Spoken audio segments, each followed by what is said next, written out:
Adelante, por favor. Buenas tardes. ¿Puedes revisar a mi perro? ¿Qué tiene? No sé, por eso vengo a que me lo revisen.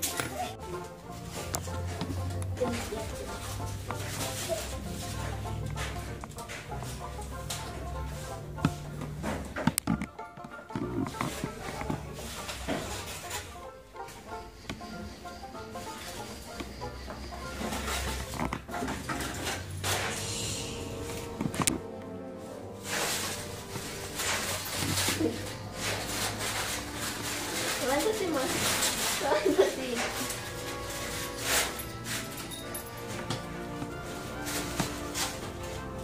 ¿Qué tiene? Pulgas. Medicamentos en la noche y en el día. Ah, ok. Gracias a la caja fuerte. Gracias, doctora. Estamos en la veterinaria Kimi.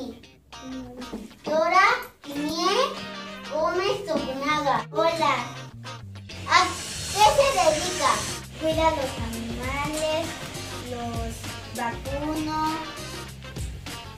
los baño, los seco, los peino, los inyecto,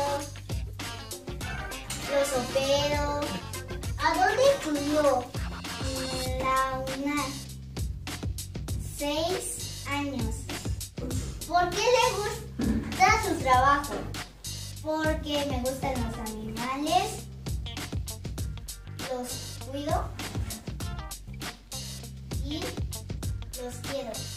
¿Qué animal traen más?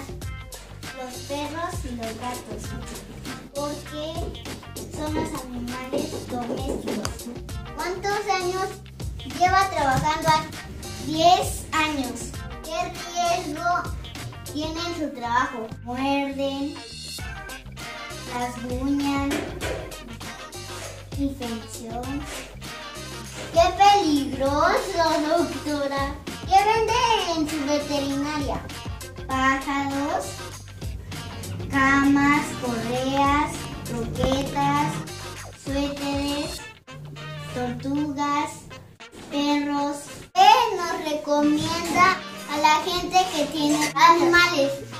No maltratarlos, vacunarlos, llevarlos a la veterinaria, cuidarlos, darles mucho amor. Muchas gracias. Los esperamos en la veterinaria Kimi. ¡Hasta luego!